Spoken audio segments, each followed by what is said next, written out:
গতকাল নতুন চাকরি প্রার্থীদের পর আজ পথে যোগ্য শিক্ষকরাও। ইন্টারভিউয়ে ডাক না পাওয়ায় পথে নামছেন যোগ্য শিক্ষকরা। আজ বিকাশ ভবন অভিযানের ডাক দিয়েছেন আন্দোলনকারী যোগ্য শিক্ষকরা।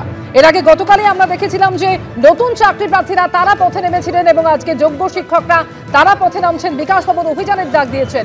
কৃষ্ণেন্দু, আমরা দেখতে পাচ্ছি যোগ্য শিক্ষকরা ইতিমধ্যেই সেখানে জড়ো হতে শুরু করেছেন।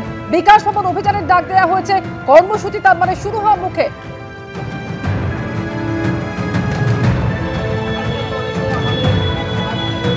দেখো, প্রথমেই তোমায় ছবিটা দেখাই। সেই মিছিল শুরু হয়েছে এবং এই মিছিলে হাঁটছেন যারা যোগ্য চাকরি প্রার্থী, অর্থাৎ যারা এতদিন ধরে চাকরি করেছেন, 6 বছর ধরে শিক্ষকতা করেছেন, কিন্তু এক লহমায় তারা চাকরি হারিয়েছেন এবং দুর্নীতির কারণে তারা চাকরি হারিয়েছেন এবং দুর্নীতির কারণে চাকরি হারানোর পর তারা আবার নতুন করে পরীক্ষায় বসেছেন। অনেকে চাকরি পেয়েছেন, অনেকে চাকরি পাননি।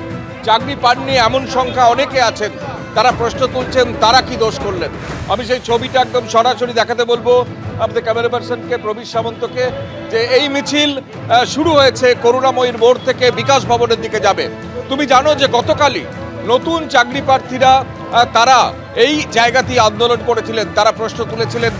তারা 9 বছর পর তারা পরীক্ষায় বসেও তারা মিনিমাম যে চাকরি পাওয়া তো দূরের কথা, তারা এই যে লিস্ট বা তালিকা প্রকাশ করেছে ভেরিফিকেশনের জন্য স্কুল সার্ভিস কমিশন, সেই তালিকায় তাদের নাম নেই। কিন্তু তারা কি দোষ করলেন? আজকে পুরনোরা, অর্থাৎ যারা 6 বছর ধরে চাকরি করেছেন, 6 বছর ধরে চাকরি করার পর দুর্নীতির কারণে চাকরি হারিয়েছেন, তারপর পরীক্ষায় বসেও ভেরিফিকেশন তালিকায় তাদের নাম নেই, এই নিয়ে তারা প্রশ্ন তুলছেন। আমি সরাসরি কয়েকজনের সঙ্গে কথা বলবো, আমরা সরাসরি কয়েকজনের সঙ্গে কথা বলার চেষ্টা করব। আপনি তো একটা সময় আন্দোলন করেছেন, আমি দেখে উঠছি।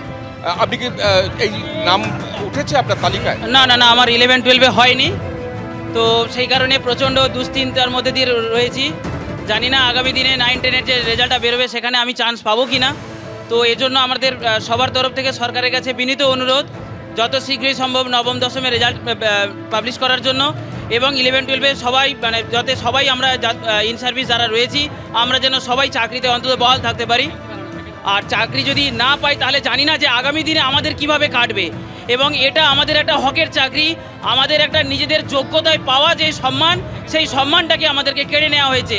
তো এজন্য আমরা আপনাদের কাছে বিনীত অনুরোধ করছি, যথেষ্ট পরিমাণে ভ্যাকেন্সিটাকে বাড়িয়ে অন্তত সমস্ত পরিমাণ যতজনই আমরা ইন সার্ভিস ছিলাম, যারা আমরা যোগ্য শিক্ষক শিক্ষিকা রয়েছি, তারা যেন তাদের নিজেদের রাস্তায় নিজেদের পদে যেন অবশ্যই বহাল থাকতে পারে। এটাই একজনের রিয়াকশন দেখালাম, যিনি 6 বছর চাকরি করার পরেও তারা কিন্তু চাকরি হারিয়েছেন এবং তারপর নতুন পরীক্ষায় তারা চাকরিতে অংশগ্রহণ করতে চেয়েছিলেন, কিন্তু তারা এখনো পর্যন্ত তালিকায় নাম নেই। আপনার সঙ্গে কথা বলবো।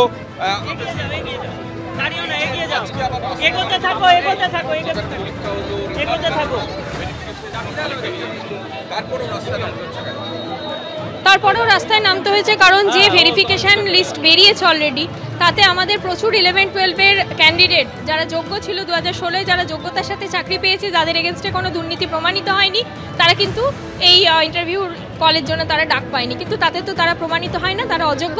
তাই তাদের জন্য আমরা পথে নেমেছি। 9-10-এর রেজাল্ট যত শীঘ্র সম্ভব যাতে বেড়ে যায় সেই জন্য আমরা পথে নেমেছি। এবং সবথেকে বড় কথা যেটা, এই গোটা সমাজের সামনে আমাদেরকে একটা প্রশ্নচিহ্নের মুখে দাঁড় করিয়ে দেওয়া হচ্ছে।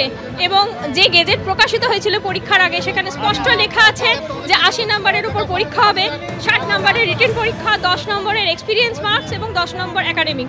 সেই সমস্ত গেজেট পড়ার পর সকলে আমরা ফর্ম ফিল আপ করেছি এবং পরীক্ষায় বসেছি।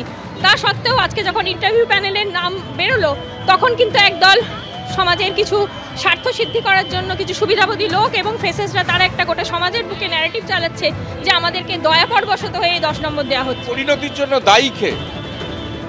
পুরো সিস্টেম। প্রথমত হচ্ছে আমাদের এই চাকরি যাওয়াটাই তো কাঙ্ক্ষিত ছিল না। আমরা যখন কোনো দোষ করিনি, কোনো দুর্নীতির সাথে যুক্ত নয়, তাও আমাদের চাকরি গেল।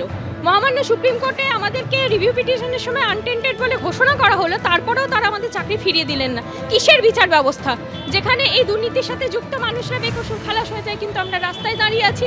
কোথায় বিচার ব্যবস্থা, যেখানে তাদের অনুমতি সাপেক্ষে গেজেট প্রকাশিত হলো, অথচ সেই গেজেটের বিরোধিতা করে আজকে রাস্তায় লোকে পথে নামছে এবং আমাদের দিকে আঙুল তোলা হচ্ছে। তাই সেই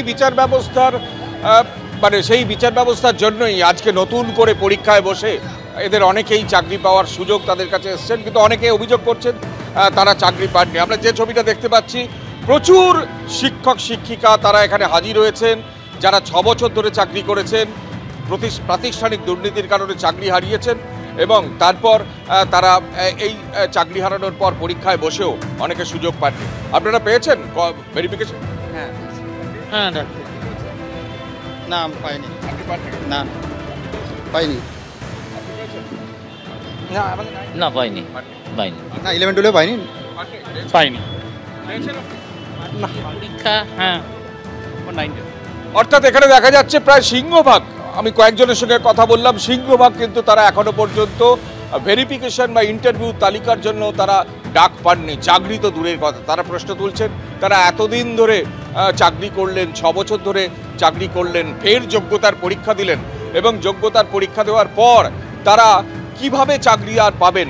তাই আজকে রাস্তায় নেমেছেন। গতকাল নতুনরা নেমেছিলেন, আজকে পুরনোরা রাস্তায় নেমেছেন, যারা এতদিন ধরে শিক্ষকতা করার পরেও বঞ্চিত হয়েছেন, হকের চাকরির দাবিতে রাস্তায় নেমেছেন, চোখের জল ফেলেছেন, তারপর তারা আবার রাস্তায় নেমেছেন সেই চাকরি ফিরে পাওয়ার জন্য। অর্থাৎ পার্থ চট্টোপাধ্যায় নিয়োগ দুর্নীতি মামলায় তিনি জেল থেকে বাড়ি ফিরেছেন বটে, কিন্তু সেই সমস্যার সমাধান কিন্তু এখনো পর্যন্ত হয়নি। এখনো পর্যন্ত চাকরি ফিরে পেতে হাজার হাজার শিক্ষক, যারা 6 বছর ধরে শিক্ষকতা করেছেন, যোগ্যতার বলে বলিয়ান হয়ে, সেই শিক্ষকদের একটা বড় অংশ আজকে রাস্তায় নেমেছেন। আরো একবার ছবিটা দেখাতে বলবো। কিন্তু ছবি আমাদের দেখাতে থাকো। আমরা দেখতে পাচ্ছি যোগ্য শিক্ষকরা তারা আজকে পথে নেমেছেন, যেটা তাদের বক্তব্য। দীর্ঘদিন তারা চাকরি করেছেন, কিন্তু তারপরেও দুর্নীতির কারণে চাকরি হারাতে হয়েছে, আর এরপর ইন্টারভিউয়ে ডাক না পাওয়ায় তারা বঞ্চনার অভিযোগে পথে নেমেছেন। আর গতকালে আমরা দেখেছিলাম যে নতুন চাকরি প্রার্থীরা তারা আন্দোলনে নেমেছিলেন এবং তারা যে প্রশ্নটা তুলেছিলেন যে অতিরিক্ত 10 নম্বর দেওয়ার জন্য চাকরি হারা শিক্ষকদের পিছিয়ে পড়ছেন তারা। আর এই বিষয় নিয়ে শিক্ষামন্ত্রী গতকাল ঠিক কি বলেছিলেন শোনাবো আপনাদের। বিরোধীরা কি বলছে কি যায় আসে, কি যায় আসে? মামলা তো করেছে, মামলা ফলাফল দেখে নিন। আমি তো মামলা ওয়েলকাম করছি, মামলার মতো হোক না, সে কি আছে, কি করা যাবে। আমাদের হলো এসএসসি যারা লয়ার আছেন তারা তো অ্যাপিয়ার করবেনই, তারা কোর্টে তারা উত্তর দেবেন। আর এই নিয়ে গতকাল বিজেপি সাংসদ অভিজিৎ গঙ্গোপাধ্যায় ঠিক কি বলেছিলেন শোনাবো।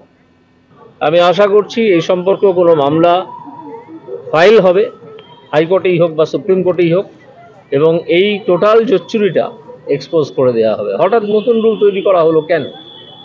হঠাৎ নতুন রুল তৈরি করে এই লাস্ট এক্সামিনেশন নেওয়া হলো কেন? কাদের উদ্দেশ্যে, কাদের সুবিধার উদ্দেশ্যে, সেটা বার করে আনতে। অনেককে বাঁচানোর জন্য এরকম একটা পদক্ষেপ নেওয়া হয়েছে। এবং ওই যে বললাম, এতে স্কুলের বর্তমান স্কুল সার্ভিস কমিশনের চেয়ারম্যান যুক্ত আসেন, আমি তার পদত্যাগ দাবি করছি এক্ষুনি।